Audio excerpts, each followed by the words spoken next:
मैं एक रियल कहानी सुनाता हूँ जो कुछ दिन पहले मेरे साथ घटी है। और उस तस्वीर से हम अपने को देखें, उस दर्पण से अपने को देखें तो हमारा असली चेहरा सामने आता है। कुछ दिन पहले मैं कोलकाता गया था। वहाँ से आया तो मैं यही भिलाई की बात है, एक घर में रुका। उस घर से कोई आए होंगे तो मैं क्षमा चाहूँगा, क्योंकि उनके जरिए मैं समाज की तस्वीर उभारना चाहता हूँ। आया तो ठहरा और मुझे मालूम हुआ कि उसकी बिटिया भी आई है जो रायपुर में MBBS कर रही है। वो अपने जूनियर स्कूल में आई थी। जूनियर स्कूल में कुछ प्रोग्राम था इसी भिलाई शहर में। शाम को वो आई।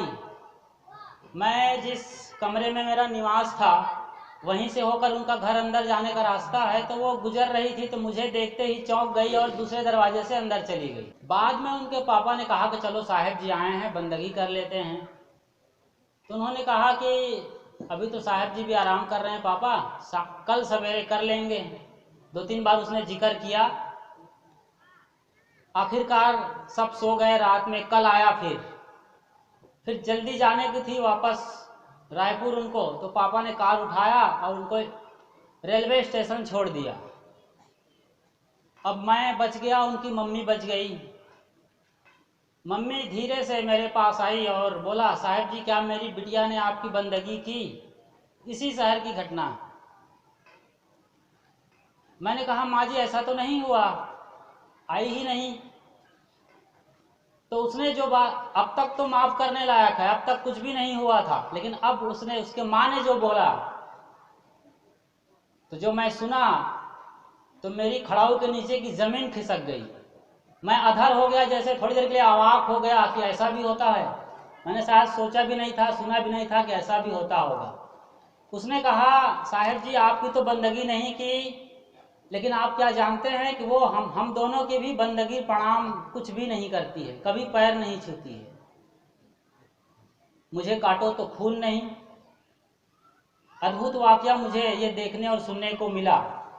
मैं समझता था ऐसा नहीं होता होगा, आमतौर से मैं दूर दूर तक ऐसा नहीं सोचता हूँ, लेकिन मजबूर हो गया मैं कि इस तरीके से जो शाश्वत कबीरपंथी घर है, एक घराना चला आ रहा है, उनके यहाँ इस तरीके का वाकया हो तो हमें बहुत कुछ पीछे झांकने को, सोचने को, अपने आप को खंगालने के लिए मजबूर होना पड़ता है।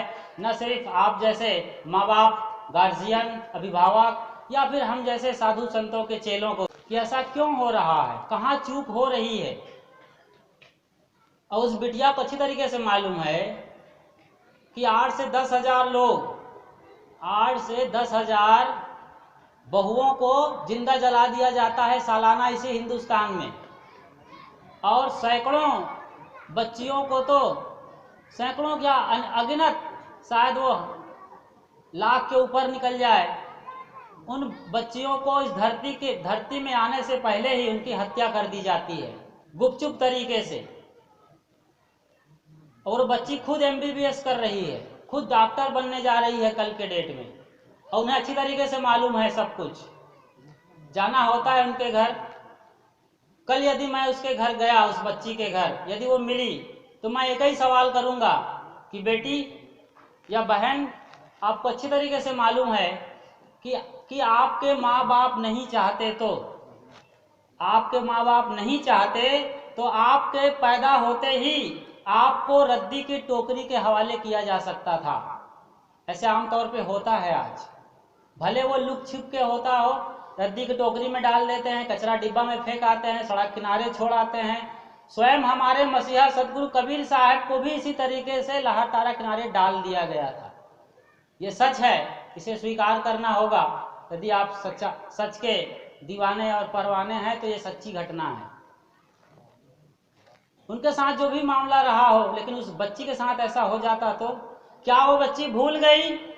यहाँ जो नौजवान मेरे भाई बहन बैठे हैं, उससे मेरी हाथ जोड़कर विनती है कि ऐसी गलती अपने माँ बाप के साथ, अपने परिवार वालों के साथ ना करें।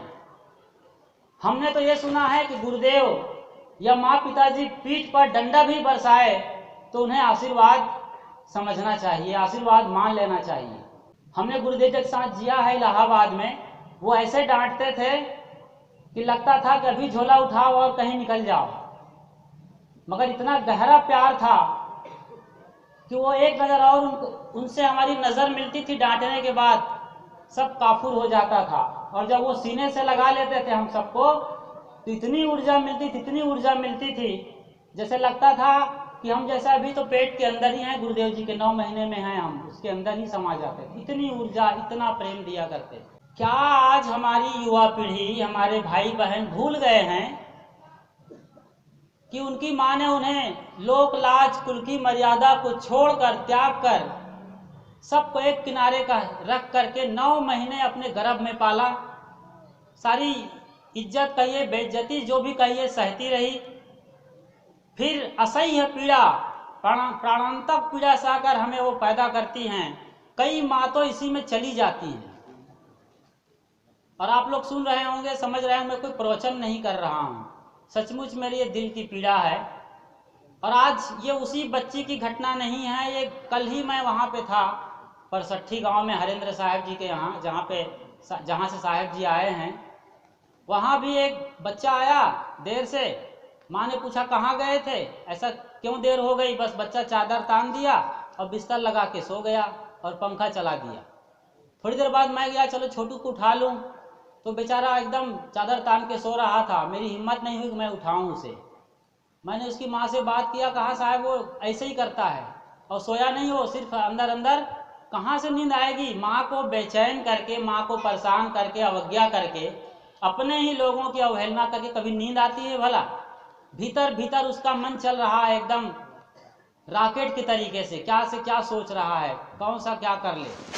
और माँ परेशान थे कि जब भी कुछ बोलो ये चादर तान लेता है, बात नहीं करता है, खाना पीना छोड़ देता है। ये एक तरीका हो सकता है बच्चों की। बचपन में ऐसा हम भी शरारत किया करते थे। हमारी माँ से आप पूछेंगे तो हमारे लिए भी यही खबरें आएंगी। लेकिन अब उम्र बढ़ती जा रही है, 1 बरस 2 बरस 10 बरस तक माफ किया, 12-15 साल के हो गए, अब 18 साल में आदमी वयस्क हो जाता है।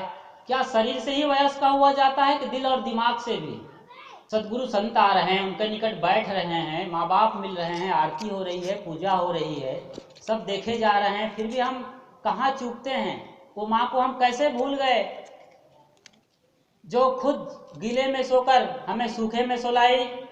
वक्त ऐसा भी आया जब अपने मुंह का कौर निकाल करके हमें खिलाया और खुद भूख सहती रही घंटों घंटों। हजारों बार क्या लाखों बार उसने हमारी चड्डियां धोई, हमारी गंदगी साफ करी। हम कैसे भूल गए आज अपने माँ बाप को? कहीं होंगे भगवान, कहीं होंगे तो वो ना दिखाई देने वाले माँ बाप हैं, मगर माँ बाप तो साक्षात भगवान हैं। और जिन्होंने भगवान कह करके माँ को पूजा है, वो आदमी आज गीत गाते हैं आपकी और अपने की। अब्दुल कलाम से किसी ने पूछा, लोग आपकी तारीफ करते हैं, खूबियां आप में काफ़ी देखते हैं, कहाँ आप इमली का बीज बेचा करते थे, कहाँ आप अखबार बेचकर जिंदगी चलाए, पढ़ाई लिखाई किए, माँ बाप को संभाले और संवारे। आखिर कौन सी वजह है कि आप कच्ची बस्ती में पैदा होकर मिसाइल मैन बन गए, दुनिया में एक सिरमौर और इतिहास में अमर हो गए? आखिर कौन सी बात है? उस आदमी ने सिर्फ इतना कहा, किसके आगे मैं कुछ नहीं कह सकता। इसका उत्तर आप 1000 बार पूछेंगे तो एक ही उत्तर आएगा, वो है मेरी माँ। मेरी माँ की वजह से मैं यहाँ तक पहुँचा हूँ। अन्ना हजारे भी यही अभी बोलते हैं, आप पूछ लीजिएगा, आपके पास उसका नंबर हो तो अभी डायल कर सकते हैं। वो भी यही कहते हैं कि मेरी माँ की वजह से मैं इतना बड़ा आंदोलन करता हूँ और मेरी जीत होती है, लोग मुझे सुनते हैं, समझते हैं। बाबा रामदेव भी यही चिल्ला चिल्ला के बोलते हैं सवेरे सवेरे कि मेरी माँ की वजह से मैं जो कुछ हूँ आप सबके बीच हूँ। अपने अपने माँ बाप जो भगवान से बढ़कर हैं, उन्हें हम कैसे भूल जाते हैं? क्या हम बड़ों में चूक हो रही है?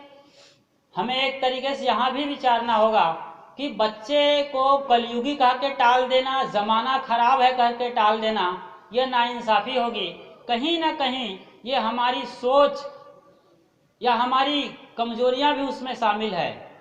आप जानते हैं श्रद्धेय संत श्री अमृत साहब जी को, जो नयापाड़ा राजिम में रहते हैं, उनके लिए मैंने सुना है, माँ हाथ उठा रही थी, सब जानते हैं, मुझे अच्छी तरीके से मालूम है, आपके घर घर आए हैं वो कहीं गए थे कार्यक्रम में, एक दफ़ा बुलाए थे किसी घर में, उनका जाना हुआ और फिर उनका चरण पखारा गया, फूल मालाएं भेंट की गई। फिर कहा साहब जी ये आपका ये कमरा है, यहाँ आप बैठें, पढ़ें लिखें, हम भोजन तैयार कर रहे हैं। और फिर बाद में आपकी कथा होगी। साहब जी अपना पढ़ने लिखने लग गए और इसी बीच घर का एक लड़का पप्पू आया और पप्पू ने माँ के पास आया और लिपट गया। रोटी बना रही थी माँ ने कहा बेटा ऐसा एक काम करो, साहब आए हैं, तुम भी ये फूल ले लो और साहब को भेंट कर आओ। तो साहब जी इसी बीच बाथरूम चले गए पिछवाड़े और लड़का उसके कमरे में चला भीतर।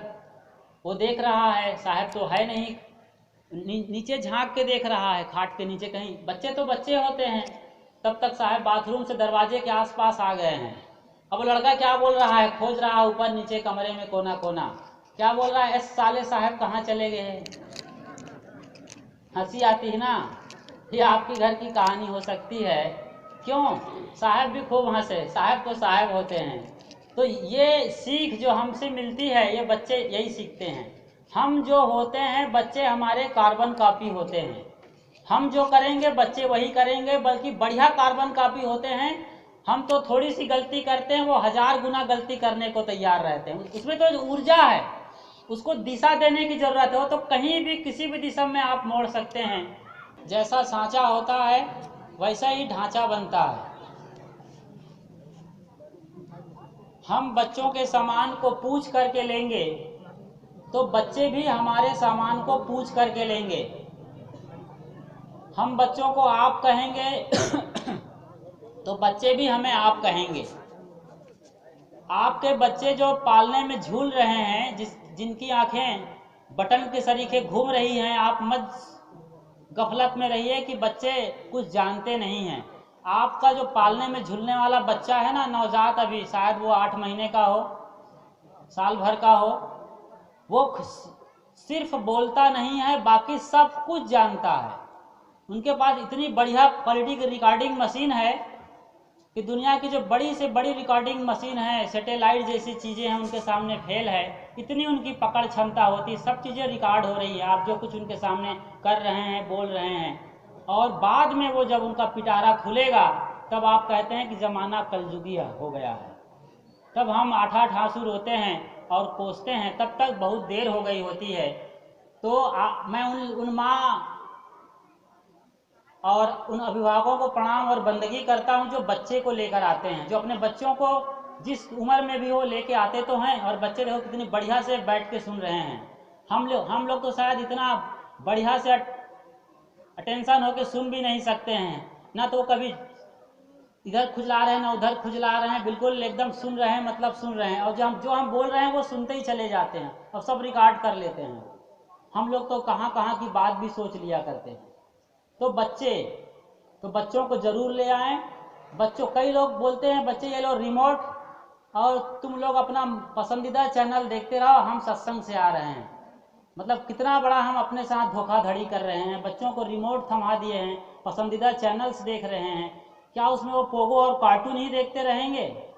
क्या पोगो दें कि पोगो देख करके पोगापंथी बनने वाले हैं क्या? कि कोई कार्टूनिस्ट बना रहे हो, जोकर बना के छोड़ेंगे जिंदगी में उन्हें? कुछ वक्त इनको चाहिए, देखना चाहिए। आपके यहाँ चैनल आते हो बढ़िया सा, वो केबल टीवी वाला, तो उसमें ऐसे चैनल्स दिखाइए जिसमें डिस्कवरी साइंस जैसे चीज़ें आती हैं, जो बताते हैं कि आपकी चीज़ें कैसी बनती हैं, चॉकलेट कैसी बनती हैं, प्लाईवुड कैसे बनते हैं। ये बच्चों के दिमाग को विस्तार देते हैं और उनको समझ शक्ति को बढ़ाते हैं उनकी। और सबसे बढ़िया उपाय तो संतों के चरण शरण है। या तो आप संतों के चरण आवें या फिर संतों को अपने घर ले जाएं। ये परंपरा रही है आज से 20 साल पहले कि गुरुदेव जी अपनी मंडली सहित घर घर ठहरा करते थे। एक गांव में 20 दिन 25 दिन रुकते थे और सारी हरकतों को, संतों के सारे व्यवहार को, उनके अमनिया करने का ढंग, बोलने का ढंग, बैठने का ढंग, नहाने के ढंग को बच्चे देखते थे। और मैं खुद इसका गवाह हूँ। मैंने बचपन में संतों को देखा और उनसे सीखा, और आज ये आलम है कि मैं संतों के साथ जीने को मजबूर हुआ। वो दिन ना देखे होते अपने माँ बाप के साथ तो मैं शायद कहीं और होता।